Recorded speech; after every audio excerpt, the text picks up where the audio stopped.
खेत में खाने का जो मज़ा है ना, 5 स्टार होटल में भी जा कर के ये मज़ा नहीं आ पाएगा। और हम लोग तो किसान के लड़के हैं, किसान के बेटे हैं, और हमें बहुत अच्छा फील होता है। जो शहर वाले लोग हैं वो जो छुट्टियां खोजते हैं कि कब छुट्टी मिलता, कि हम कहीं जाते जंगल में, पहाड़ में, खाते बैठ के ज़मीन में। हम लोग का क्या है, जब मन किया चल दो, बैठो जमीन लोग में। आते हैं घूमने के लिए सुखलदारी और पनघटवा शहर से। हम लोग का क्या है, हम लोग तो घर है पनघटवा सुखलदारी। हम लोग तो फकीर हैं, झोला लेके जहाँ चल मन दिए, किया वहीं जाकर बैठकर खा लेते हैं। झोला लेके चल दिए। हम लोग तो फकीर हैं, ज़मीन से जुड़े हुए लोग हैं दोस्त। देखो भाई झोला है, ये जो है हम लोग आज खेतों में खाना खा रहे हैं। वैसे तो बहुत दिनों बाद खा रहे हैं खेतों में। हम लोग बेसिकली बरसात के दिनों में खाते हैं, जैसे धान वगैरह की रोपाई होती है उस टाइम मतलब दिन भर काम करना पड़ता है खेतों पर, तो हम लोग उस टाइम ज़्यादातर खेतों में खाना खाते हैं। अभी तो धान की कटाई हो चुकी है और गेहूं वगैरह की बुआई भी चल रही है। देख पा रहे होंगे मेरे पीछे यहाँ पे गेहूं बोया गया है, जो कि सिंचाई किया जा रहा है। और हम लोग आज यहीं पे आकर के खाना खा रहे हैं। बहुत आनंद आ रहा है, बहुत अच्छा लग रहा है। और ये आनंद मुझे लगता है कि 5 स्टार होटल में भी नहीं मिलता है। तो मुझे ये चीज़ की खुशी भी होती है कि चलो भाई ठीक है, हम लोग किसान के घर में पैदा हुए हैं। बहुत भाग से हम लोगों का जन्म हुआ है किसान के घर में, तो इस चीज़ का मुझे बहुत खुशी है। हमारे देश में कुछ युवा नेता है जो कि जाते हैं किसान के खेतों में, पैर हाथ में चप्पल निकाल लेते हैं, हाथ में पैर नंगे पांव जाते हैं और बोलते हैं हम लोग ज़मीन से जुड़े हुए हैं। तो वो सब ऐसे लोग हैं जो दिखाने के लिए वो करते हैं, लेकिन ऐसा है नहीं, वास्तव में वो ज़मीन से नहीं जुड़े हैं। वो भाई साहब तो दीवान पलंग से जुड़े हुए आदमी, टाइल्स से जुड़े हुए ऐसे वो लोग लोग फोटो खिंचवाने के लिए जमीन से जुड़े कुल हुए मिला हैं। के बात हो गया कि चांदी के चम्मच लेकर के पैदा होने वाले लोग और दिखावे के लिए सोशल मीडिया में आते हैं, पोस्ट करते हैं कि हम लोग भी ज़मीन से जुड़े हुए हैं। लेकिन हकीकत तो ये है कि हम लोग खेतों में काम करते हैं। जो भी हमारी समस्या होती है खेतों पे, वो चीज़ हम लोग महसूस किए हैं। वो लोग सिर्फ दिखावा के लिए आते हैं, दिखाते हैं।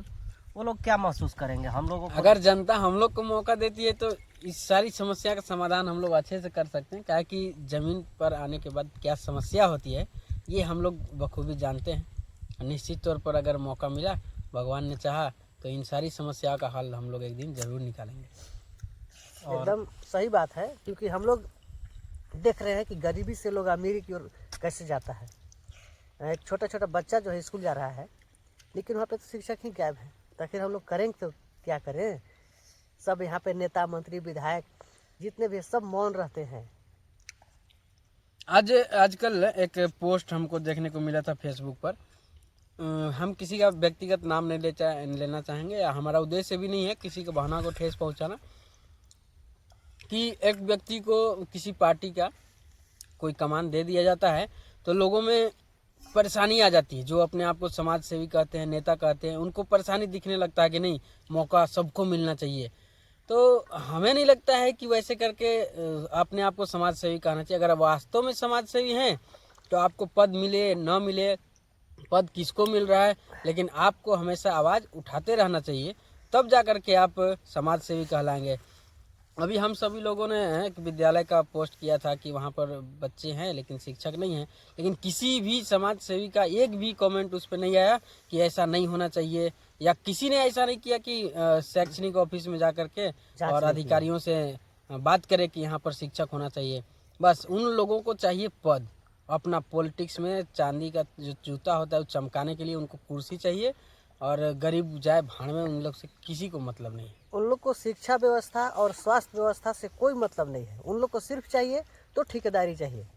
ठेकेदारी में सब ऐसा नहीं है कि हम लोग जमीन में बैठ के खाना खा रहे हैं, खेत में बैठ गए हैं तो कुछ नहीं जानते हैं। जानते सब है भैया, लेकिन जमीन से जुड़े हुए हैं इसलिए बैठ जाते हैं कभी कभी। मैं उन प्रतिनिधियों से कहूँगा कि जब भी अगर कोई पोस्ट होता है, अगर आप वीडियो को देखते होंगे तो उस पर संज्ञान लीजिए। आखिर मेरे गांव में के ही बच्चे स्कूल में पढ़ते हैं, लेकिन फिर भी उनको पढ़ने नहीं दिया जा रहा है, जबरदस्ती वहाँ पे। बोलिए।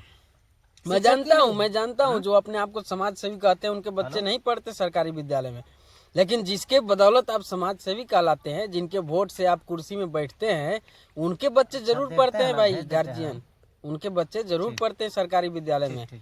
तो इस बात को आप जरूर जहाँ भी आप जहाँ तक पहुँच होगा, हम नहीं कहते हैं कि आपको बहुत ऊपर पहुँच होगा, जहाँ तक भी पहुँच होगा, ब्लॉक के तक पहुँच होगा, तो आप इस बात को वहाँ रखें। हमें लगता है बात रखेंगे तब तक समस्या का समाधान नहीं होगा, बिना बात रखे कैसे जानेगा कोई। और हाँ, युवा लोग अगर जाग गए तो परिवर्तन निश्चित है।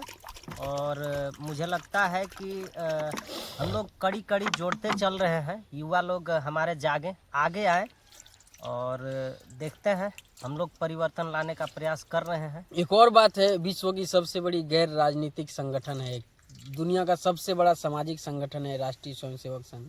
अभी उसका स्लोगन यही है, जाग रहा है जनगण मन, निश्चित होगा परिवर्तन। तो हमें लगता है कि ये अगर सभी युवा लोग जाग गए तो ये जो अपने आप को समाज सेवी का बैच लगा के घूमते हैं ना गर्दन में, तो वो पट्टा जरूर खुलेगा और उनका हकीकत भी दिखेगा और उनका पोल भी खुलेगा कि वो वास्तव में समाज सेवी हैं या बस गर्दन में पट्टा लेके घूमते हैं। हमें तो नहीं लगता है कि वो समाज सेवी हैं। अगर होते हैं तो छोटी छोटी समस्या को वो जरूर अपने आला कमान तक रखते हैं और समाधान कराने का पुरजोर प्रयास करते हैं। समाज सेवी का मतलब है कि हर एक पहलू पर ध्यान दें, वो सिर्फ ऐसा नहीं कि जहाँ पे मेरा फ़ायदा हो रहा है वहीं पे ध्यान दें। आप जो है गली नली चौक चौराहे जहाँ जहाँ आपको कमी लगता है उस पर भी संज्ञान लीजिए। अगर आपसे नहीं बन पा रहा है तो अपने उच्च अधिकारी, वरीय अधिकारी से भी कहिए ताकि सबका समाधान हो पाए। और मैं देख पा रहा हूँ कि ज़्यादातर बेहतर तो यही होगा कि अगर शिक्षा में सुधार हो जाता तो बहुत ही, शिक्षा और स्वास्थ्य ये दो मुख्य बिंदु है। अगर ये दोनों में ये दोनों में अगर सुधार होता तो मेरा गांव, मेरा शहर, मेरा राज्य, मेरा देश आगे निकल जाएगा।